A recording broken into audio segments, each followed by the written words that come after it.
بسم اللہ الرحمن الرحیم. ناظرین السلام علیکم. پروگرام کیو ڈی وشا ندیم احمد کے ساتھ آپ کا میزبان حاضر خدمت ہے. ناظرین ملک بھر میں بارشوں، سیلاب اور ہوائی طوفانوں کے نتیجے میں 111 افراد جاں بحق ہو چکے ہیں.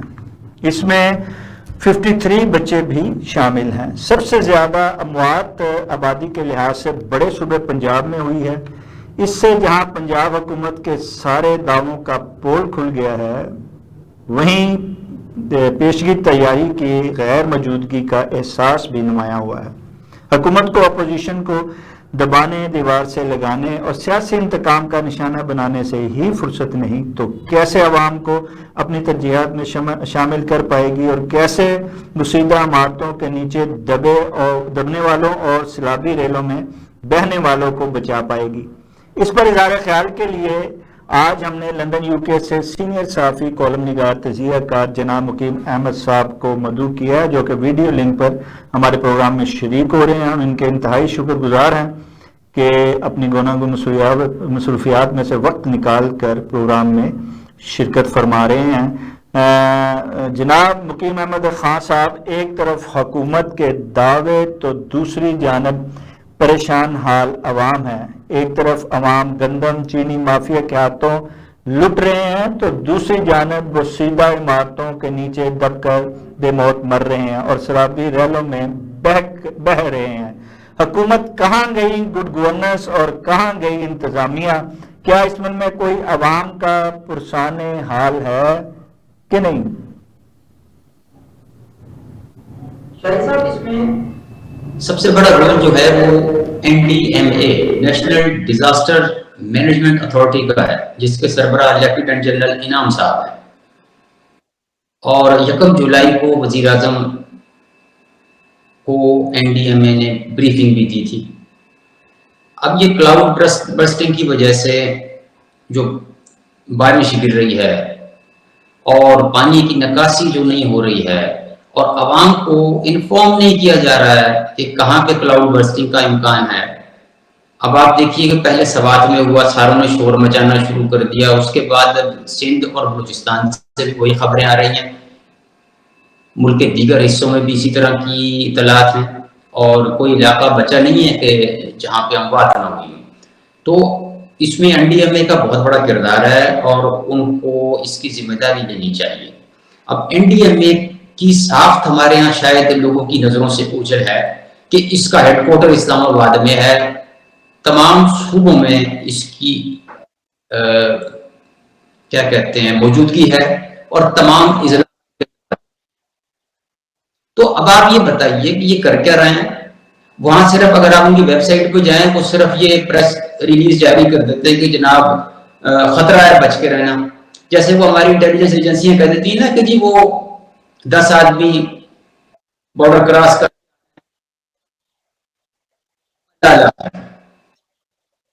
ہاں کہ 3.5 نہ رہنا. اب وہ اسی قسم کی حرکتیں یہ کر رہا ہے ڈپارٹمنٹ.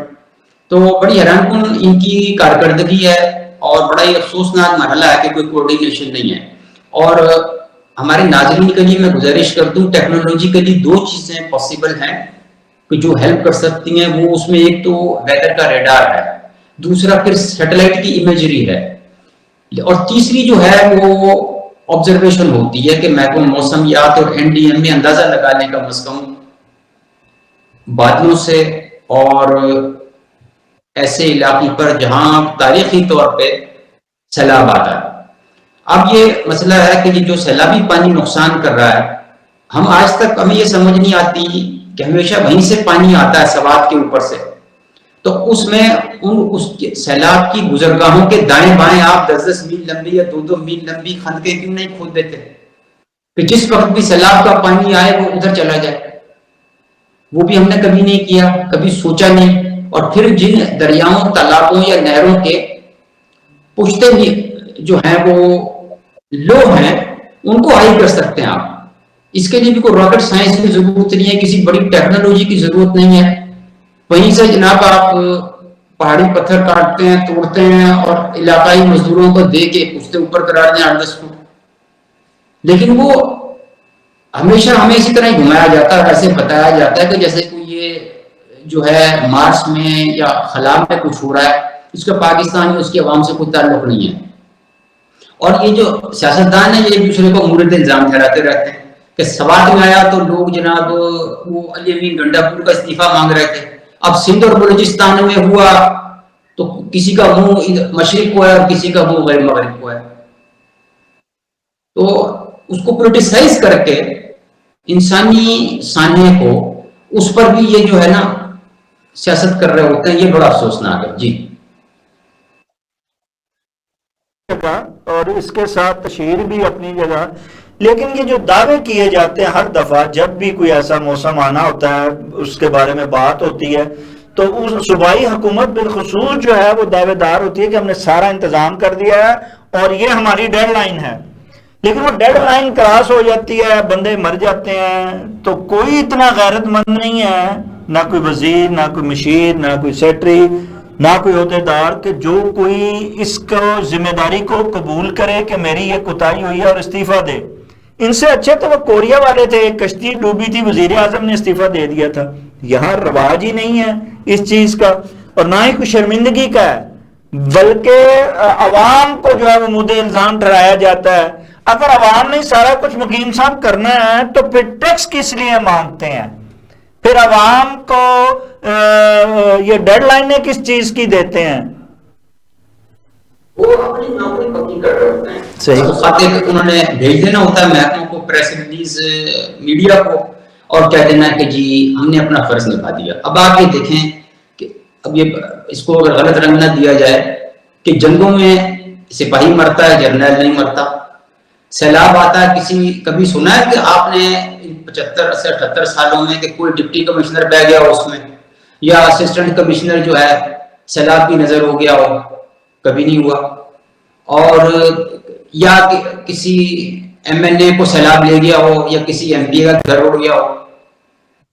یہ سارے اختیار اور اقتدار والے لوگ, اپرچونسٹ کلاس, یہ اشرافیہ جو بدماشیہ ہے, یہ مزے کر رہی ہے. ان کو اپنی سیفٹی کے انہوں نے سارے کام کیے ہوئے ہوتے ہیں.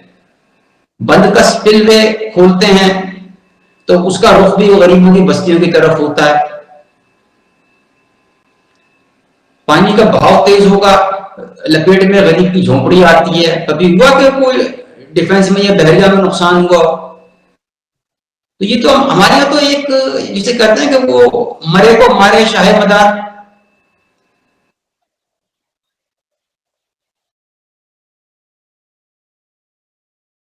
کہ پیدل دریاؤں جو جنہوں نے برج اپنی طرف سے بنائے ہیں, جو انہوں نے انڈر پاس بنائے ہیں, ان میں سے نکلنے کی کوششیں کر رہے ہیں, گاڑیاں بند کر کے دھکے دے رہے ہیں.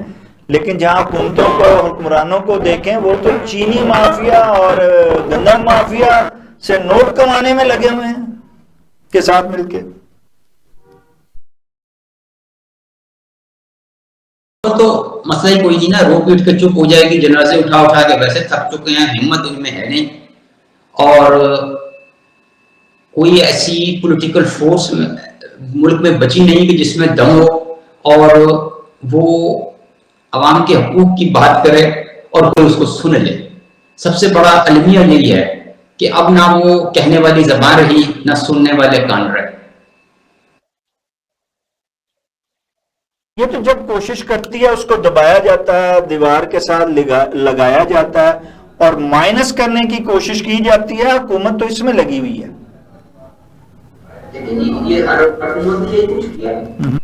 تو وہی پی کا آرڈیننس گھوم کے آ رہا ہے تیسری چوتھی حکومت میں. ٹرائی ہر ایک کی ہوتی ہے کہ جی وہ ہمارے کانوں تک جو ہے نا کوئی ایسا راگ نہ پہنچ جائے جو ہماری سماعت کو گراں گزرے.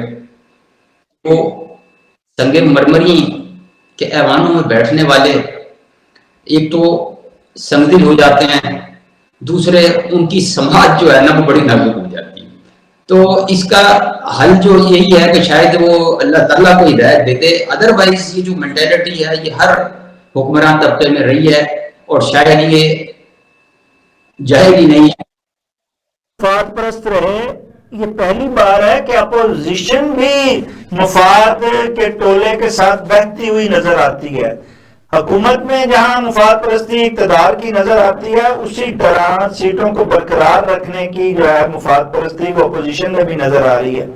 عوام کی آواز اٹھانے والا نہ کوئی پارلیمان میں ہے نہ ہی پارلیمان کے باہر ہے.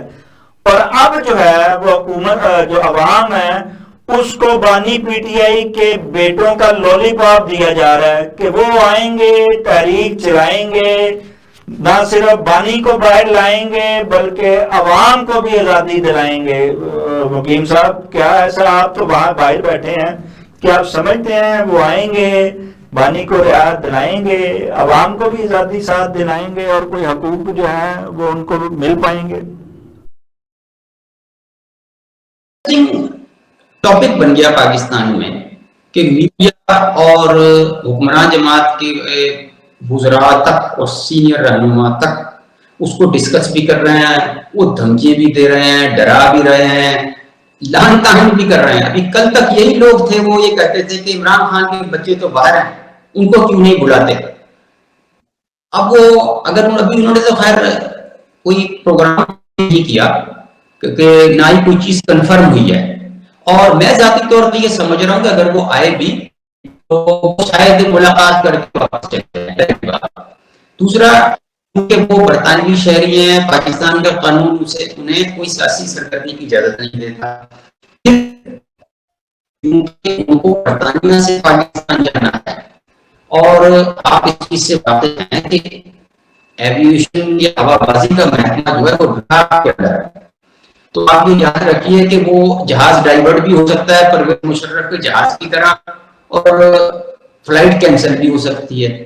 دوسرا، ان کے پاس جو آپشن ہے کہ یا وہ قطر سے یا دبئی سے فلائی کریں اور پشاور ایئرپورٹ کو اتریں، لیکن اگر پشاور ایئرپورٹ پہ وہ صحیح سلامت اتر بھی جائیں تو اڈیالہ تک ان کے ساتھ علیمہ خان والا کام بھی ہو سکتا ہے. اگر رستے میں انہوں نے جی ٹی روڈ بند کر دیا یا ہائی وے بند کر دی تو وہ کہاں سے جائیں گے؟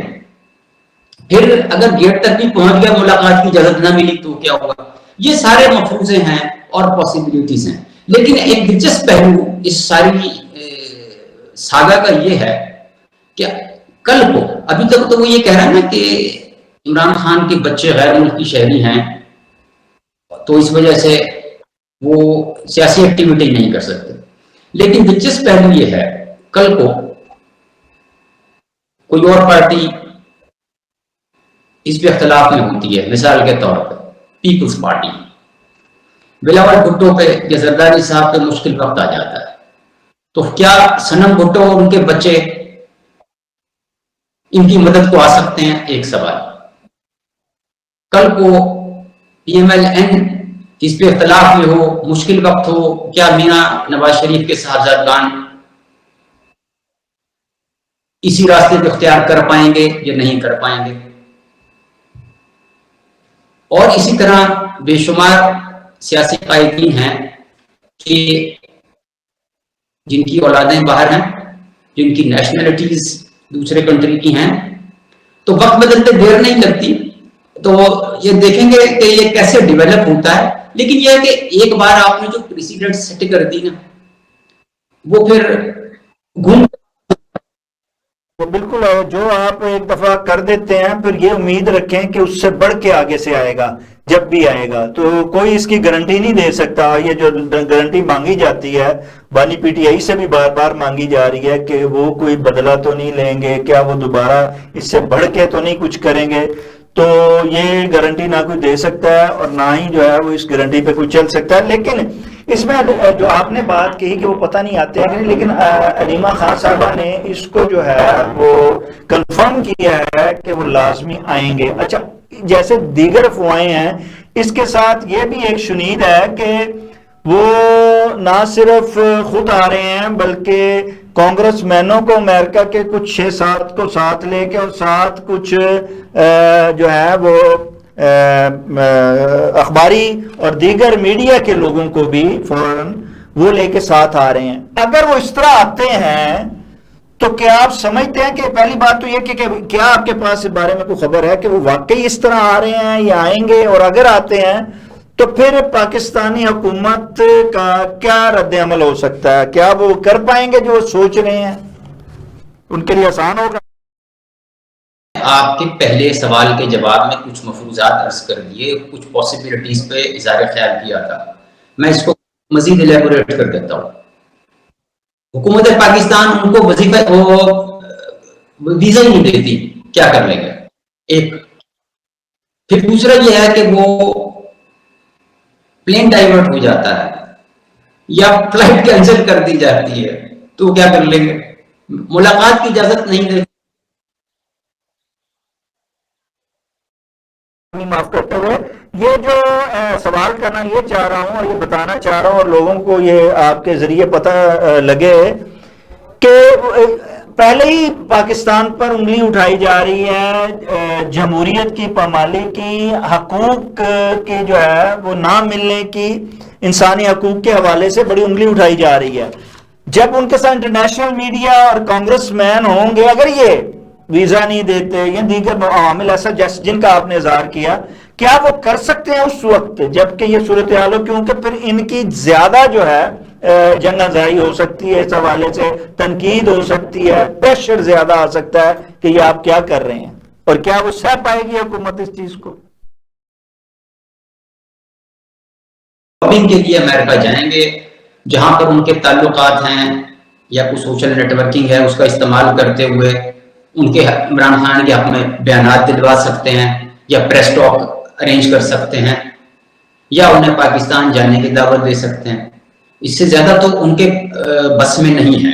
دوسرا یہ ہے کہ ان کی ان دونوں نوجوانوں کی نہ تو کوئی پولیٹیکل گرومنگ ہوئی ہے، نہ وہ پاکستان کی پالیٹکس کو سمجھتے ہیں، اور نہ ہی ان کی کوئی پولیٹیکل بیک گراؤنڈ ہے اس حساب میں کہ وہ کوئی پاکستان کے جلسے جلوس انہوں نے دیکھے ہوں یا وہ کوئی میٹنگ اٹینڈ کرتے رہے ہیں.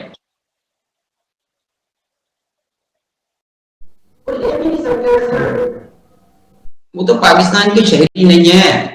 پہلی بات یہ، پہلے تو وہ نیشنلٹی لیں گے تو اس کے بعد وہ آئیں گے نا. میری اطلاع کے مطابق تو لیکن مقیم صاحب ایک چیز تو کنفرم ہے کہ دیکھیں یہاں بے نظیر سے لے کے نواز شریف تک وہ لوگ اس ملک میں دوبارہ داخل ہو سکے ہیں بالکل ایگزائل کے دنوں میں، جب انہوں نے انٹرنیشنل طور پر اس چیز کی جو ہے وہ رضامندی لے لی تھی. سو جب دو بڑی طاقتیں آپس میں رضامند ہو جائیں تو پھر راستے جو ہیں وہ خود بخود وہ کھل جاتے ہیں، جن کے بارے میں ہم آپ اور ہم صرف انالیسس کرتے ہیں کہ یار ایسا بھی ہو سکتا ہے، ایسا بھی ہو سکتا ہے، لیکن اس وقت وہ سارے جو ہیں وہ راستے آٹومیٹکلی کھلتے چلے جاتے ہیں اور عوام آپ میں سارے اہل دانش حیران رہ جاتے ہیں کہ یہ کیا ہو گیا. اچھا یہ تو ہو رہا ہے اور یہ ہوگا جیسے وقت گزرے گا کہ وہ حالات کیا بنتے ہیں اور وہ کیا بنا کے آتے ہیں. وہ بھی کوئی عام میرے اور آپ کی طرح اٹھ کے تو نہیں آئیں گے، وہ بھی سارے بندوبست کر کے ہی آئیں گے، اور جب آئیں گے انہیں بھی ان چیزوں کا ہم سے بہتر طور پر اندازہ ہے. پاکستان کی صورتحال یہ ہے کہ جب ایسی صورتحال بنتی ہے تو ایک نئی چیز جو ہے یا ایک نئی سازش کا یا ایک نئی تھیوری جو ہے وہ سامنے آ جاتی ہے کہ جناب یہ ساری جو ہے نا اہل سیاست وہ فیل ہو گئے ہیں، پارٹیاں جو ہیں وہ عوام میں مقبول نہیں رہی ہیں، تو کوئی نئی پارٹی آنی چاہیے جو ہے کوئی ٹیک آف کرے، کوئی عوام کو جائے، نئی امید جگائے اور عوام کو اپنے ساتھ حمایت حاصل کرے. پچھلی دفعہ بھی پہلے تو پارٹیاں توڑ کے جو ہے وہ بنائی جاتی رہی ہیں، آج کل ایک نئی پارٹی کا بڑا جو ہے وہ شور شرابہ ہے، اور وہ اس وجہ سے بھی ہے کہ اس کی جو بانی بن رہی ہیں وہ سابق وزیر اعظم کی سابق اہلیہ ہیں. تو انہوں نے بھی پاکستان ریپبلک پارٹی کا جو ہے وہ اعلان کر دیا ہے کہ وہ جناب نئی پارٹی بنا رہی ہیں اور وہ میدان میں آ رہی ہیں. آپ اس حوالے سے آپ کے پاس کیا خبریں ہیں اور آپ کیا سمجھتے ہیں کہ یہ پارٹی جو ہے وہ کوئی آ کے اپنا مقام بنا پائے گی؟ ویسے اب تک تو یہی ہوا ہے، جس نے عمران خان کو چھوڑا یا پی ٹی آئی کو چھوڑا اس کی کوئی اہمیت نہیں رہی ہے، وہ زیرو ہوا ہے. تو یہ بھی کیا آپ سمجھتے ہیں کہ کچھ کر پائیں گے اور کوئی اپنا نام پیدا کر پائیں گی سیاست میں آ کے اور پارٹی کو آگے لے کے چل پائیں گی؟ یہ ایک اور اضافہ ہے پاکستان کی 250 رجسٹرڈ پولیٹیکل پارٹیز میں. اس کی سربراہ کہا یہ جا رہا ہے کہ ریحان خان صاحبہ ہوں گی. اب آپ یہ جانتے ہیں کہ وہ سابق وزیر اعظم عمران خان کی سابقہ اہلیہ بھی ہیں اور ان کا تعلق صحافت سے بھی رہا ہے. کچھ عرصہ انہوں نے بی بی سی کے ساتھ بھی کام کیا، پھر پاکستان میں بھی ایک شو کی میزبانی کے فرائض انجام دیتی رہیں، جس کا بائیکاٹ پی ٹی آئی نے کر دیا تھا، اور وہ سلسلہ پھر زیادہ عرصہ چلا نہیں تھا۔ اب بھی کرتی رہی ہیں۔ جی، دیکھنے والی بات ہے کہ ابھی تک تو جو پہلی پریس کانفرنس ہوئی ہے کراچی میں، اس میں کوئی ایسی قداور شخصیت ان کے ساتھ نہیں تھی۔ پھر پارٹی کا منشور کوئی واضح نہیں تھا ابھی، شاید وہ ابھی بنا رہے ہوں گے۔ دوسرا یہ ہے کہ وہ ان کے پارٹی کے لوگو یا مونوگرام کے اوپر ایک کنٹروورسی کریٹ ہو گئی ہے سوشل میڈیا پہ، اور میں شور نہیں ہوں کہ ایگزیکٹلی ایسا ہی ہے۔ کہا یہ جا رہا ہے کہ امریکہ کے ادارے ہوم لینڈ سیکیورٹی کا مونوگرام جو ہے وہ استعمال کیا گیا ہے۔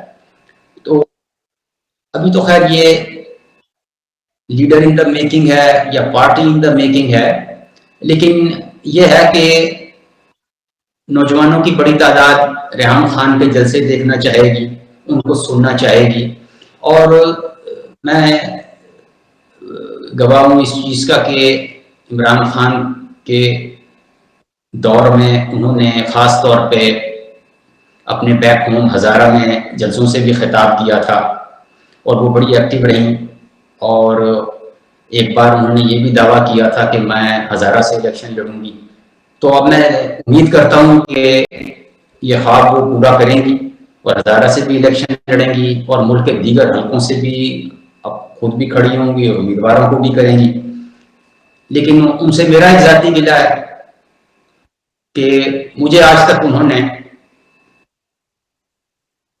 اپنے پروگرام میں میزبانی کا شرف نہیں بخشا، تو میں اب یہ امید کرتا ہوں کہ اب وہ بطور head of Pakistan Republican Party کسی وقت مجھے بھی موقع دیں تاکہ میں کچھ سوال کروں اور ناظرین تک ان کے جواب پہنچیں۔ تو میری آپ اپنے خیالات ان تک پہنچائیں۔ آپ کیا سمجھتے ہیں کہ وہ عمران خان کے خلاف ان کی زندگی پر اور اپنی زندگی پر کتاب لکھ کے کیا اکھاڑ پائی ہیں کہ جو آ کے وہ سیاست میں کچھ کر پائیں گی؟ دیکھیں جی، کتاب کی تو رائلٹی انہیں مل رہی ہے اور بڑے اچھے پیسے ان کو ملے ہیں، اور اب امید کرتے ہیں کہ وہ ان کا سیاسی سفر بھی کامیاب ہوگا اور ہمیں مزید کتابیں پڑھنے کا موقع ملے گا۔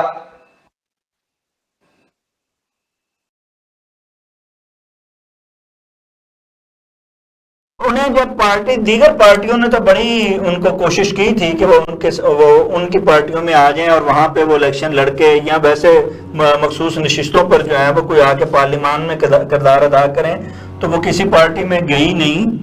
لیکن اب انہیں کیوں یہ غلط فہمی ہو گئی ہے کہ وہ کوئی ایک پارٹی بنا کر کوئی بڑا ہی کوئی نمایاں کردار ادا کر سکتی ہیں؟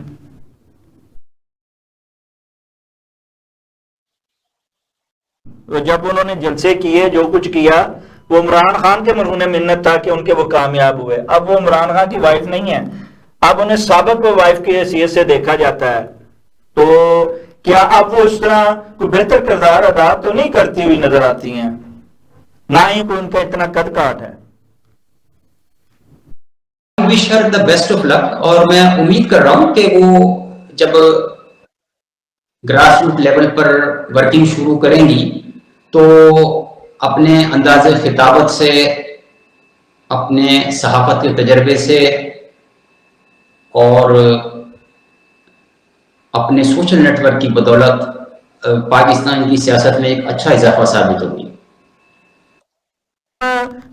اچھائی کی ہی ہر ایک سے امید رکھتے ہیں، جو بھی کوئی آتا ہے اگر وہ پاکستان کے لیے یا پاکستان کی عوام کے لیے کچھ کرنا چاہتا ہے تو ہم سمجھیں گے کہ یہ بڑا بہتر ہے۔ آخری سوال لیکن اس کے ساتھ، پارٹیاں بن رہی ہیں، لوگ نئے نئے آ رہے ہیں، سیاست میں اکھاڑ بچھاڑ ہو رہا ہے، لیکن یہ ساری چیزیں تبھی ہیں، یہ سب لوگ تبھی کامیاب ہو سکتے ہیں جب یہاں قیام امن ہوگا، جب ملک میں افراتفری ہوگی، دہشت گردی ہوگی اور ہر طرح سے جو ہے اکھاڑ بچھاڑ ہوگی، تو کیسے ممکن ہے کہ ملک جو ہے وہ آگے بڑھ سکے اور عوام کے لیے جو ہے کوئی تبدیلی زندگی میں اس کے آ سکے۔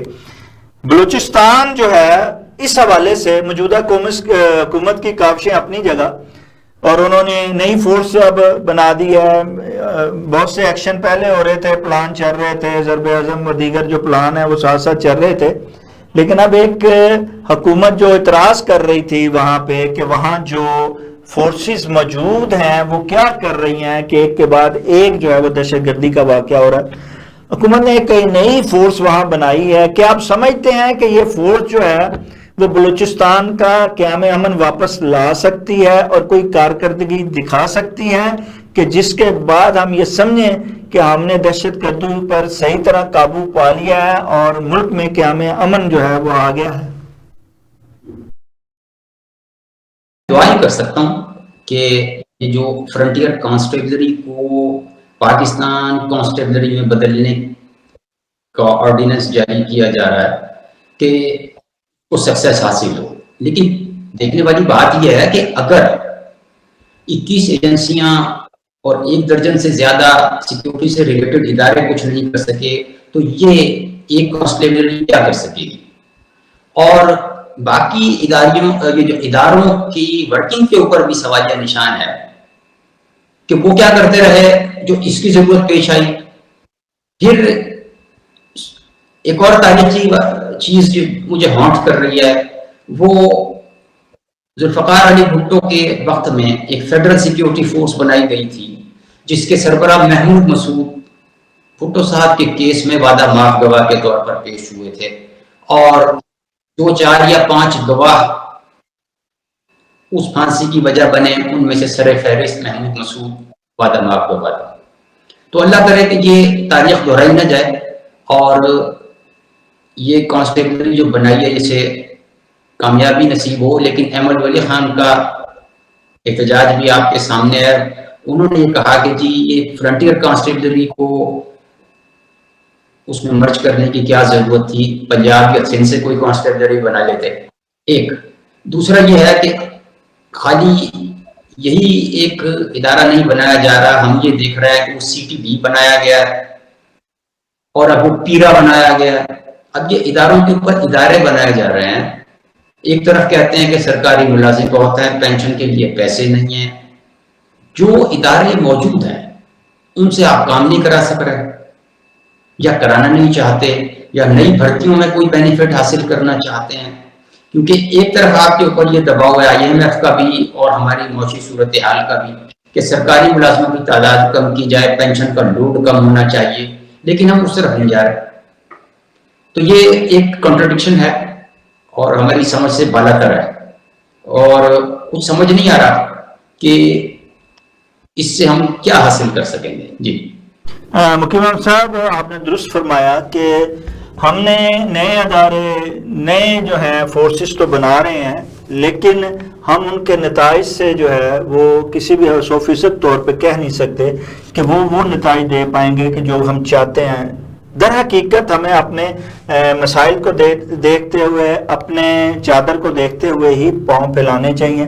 ہمیں چاہیے تو یہ تھا کہ جو ہمارے پاس ادارے ہیں ہم ان کو فعال کرتے اور ان سے وہ کام لیتے، جو کہ ہم نئی فورس بنا کے جو ہے ان سے کام لینے کی کوشش کر رہے ہیں۔ ایک نئی فورس بنانے سے مسئلے کا حل نہیں نکلے گا، مسئلے کا حل تب نکلے گا جب کوئی بھی فورس، کوئی بھی ادارہ جو ہے وہ اپنے تئیں اپنی کارکردگی جو ہے وہ دکھائے گا اور ملک میں قیام امن لانے میں کوئی اہم کردار ادا کرے گا، تبھی ملک جو ہے وہ نہ صرف ملک میں قیام امن آئے گا بلکہ ترقی کی راہ پر گامزن بھی ہو پائے گا۔ ناظرین، اس کے ساتھ ہی پروگرام کا وقت ختم ہو جاتا ہے۔ اپنے میزبان شاہ ندیم احمد کو اجازت دیجیے۔ آپ کا، ہمارا، ہم سب کا اللہ نگہبان۔